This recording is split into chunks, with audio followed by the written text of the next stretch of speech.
नमस्कार मित्रांनो, स्वागत आहे तुमचं आपल्या चॅनलवर. आज आपण पाहणार आहोत मुरंबा मालिकेच्या 19 जानेवारीच्या भागाचं अपडेट. भाग 1. रमाच्या निर्णयाचं कौतुक आणि आतली घालमेल. आजच्या भागाची सुरुवात घरात सगळे सदस्य एकत्र आलेले असतात अशा वातावरणात होते.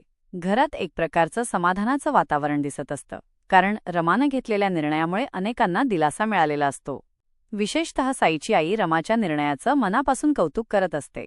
ती स्पष्टपणे रमाला सांगते की आज तू जे काही बोललीस त्यामुळे मला खात्री वाटते की तुझं आणि साईचं नातं नक्कीच पुढे चांगल्या दिशेने जाऊ शकतं. साईची आई पुढे म्हणते की अक्षयसोबत तुझं जे काही नातं होतं ते तू स्वतःच्या तोंडाने संपवलंस. हे ऐकून मला खूप समाधान वाटलं.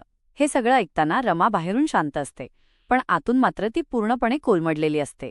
अक्षयसोबतच्या नात्याबद्दल बोलताना तिला झालेल्या वेदना कोणालाही कळत नाहीत. साईची आई देवाचे आभार मानून निघून जाते, पण तिच्या प्रत्येक शब्दांनी रमाच्या मनावर खोल जखम केलेली असते. रमा काहीच बोलत नाही, कारण तिने मनावर दगड ठेवून निर्णय घेतलेला असतो. भाग 2. अण्णांची समज आणि रमाचा कठोर निर्णय. साईची आई गेल्यानंतर अण्णा रमाशी बोलायला येतात. ते रमाला समजावतात की तू जे काही बोललीस ते जर मनापासून असेल तर ठीक आहे, पण मुकादमांच्या घरी तू जे काही जाहीरपणे सांगून आलीस त्याचे परिणाम तुला माहिती आहेत ना. अण्णा रमाला समज देतात की समाजात घेतलेले निर्णय सहज मागे घेता येत नाहीत. रमाच्या डोळ्यांत वेदना असतात, पण तिचा निर्णय अढळ असतो. अण्णा शक्य तितकं समजावतात आणि शेवटी तिला एकटं सोडून निघून जातात. त्यांचं बोलणं रमाला थोडा दिलासा देतं, पण निर्णय बदलायला ती तयार नसते. भाग 3. साई आणि रमामधील भावनिक संवाद. अण्णा गेल्यावर साई रमाशी बोलायला येतो. तो तिला विचारतो, तुमच्या मनात नेमकं काय चाललंय? तुम्ही जे केलं ते सोपं नव्हतं, पण तरीही तुम्ही ते करून दाखवलंत. साईला असं वाटतं की रमा कुठेतरी मागे हटत आहे, पण रमा ठामपणे सांगते की माझा निर्णय पक्का आहे. मला यात कोणताही बदल करायचा नाही. ती स्पष्ट करते की अक्षय आणि स्वराचं लग्न झालं पाहिजे आणि त्यासाठीच ती पाचगणी सोडून जाणार आहे. हे ऐकून साई हादरतो. तो तिला विनवणी करतो की मला सोडून जाऊ नकोस. पण रमा सांगते की मी खूप मेहनतीने हा निर्णय घेतलाय. मला माघार घ्यायची नाही. ती सांगते की स्वरा अक्षयचं लग्न झाल्यावर मी परत येईन. भाग 4. इरावती ताराचं कारस्थान. दुसरीकडे इरावती आणि तारा यांच्यात चर्चा सुरू असते. इरावतीला वाटतं की अक्षयचं स्वरासोबतचं लग्न फसवणूक आहे. ती ताराला सांगते की रमाच्या अस्तित्वामुळेच सगळा गोंधळ झालाय. आता काहीतरी मोठं करायला हवं. इरावती एक धक्कादायक प्लॅन सांगते, रमाचा फोटो जाळण्याचा. तारा या प्लॅनला तयार होते, कारण दोघींची गट्टी घट्ट झालेली असते. या सगळ्यामागे उद्देश एकच, रमाला पूर्णपणे आयुष्यातून काढून टाकणं. भाग 5. अक्षयची अस्वस्थता आणि स्वराचं संशय. अक्षय सतत रमाला फोन करत असतो, पण कॉल लागत नाही. तो तिचा फोटो पाहत असतो आणि अस्वस्थ होतो. तेवढ्यात स्वरा तिथे येते.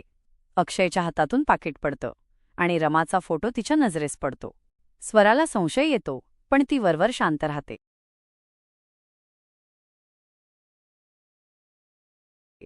ती अक्षयला सांगते की हा फोटो बदल. आता मी तुझी होणारी बायको आहे. अक्षय तिचं म्हणणं मान्य करतो, पण त्याचं मन अजूनही रमाकडे असतं. भाग 6. फोटो जाळण्याचा प्रसंग. तारा आणि आरोही यांचं भांडण होतं. रमाचा फोटो जाळण्याचा प्रयत्न होतो. शशिकांत मुकादम तिथे येतात आणि ताराला ओरडतात. इरावती मात्र अक्षयवर दबाव टाकते की रमाचे फोटो जाळ. अक्षय मनाविरुद्ध फोटो जाळायला घेतो.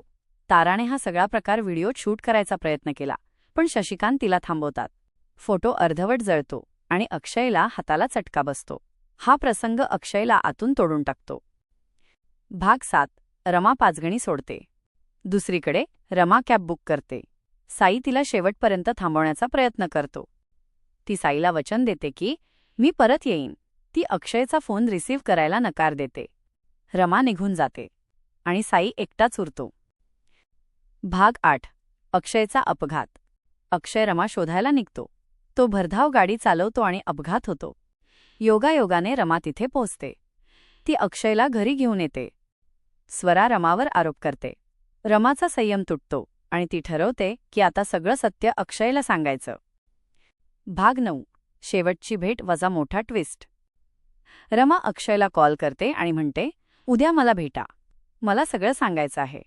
अक्षय जखमी असतानाही भेटायला तयार होतो. रमा ठरवते ही शेवटची भेट असेल. भाग इथेच संपतो. पुढच्या भागात मोठा सत्याचा स्फोट होणार याची चाहूल मिळते. तुम्हाला हा भाग कसा वाटला? कमेंट करून नक्की सांगा. अशाच सविस्तर भागांसाठी अपडेटसाठी चॅनलला सबस्क्राईब करा. पुढच्या भागात भेटूया.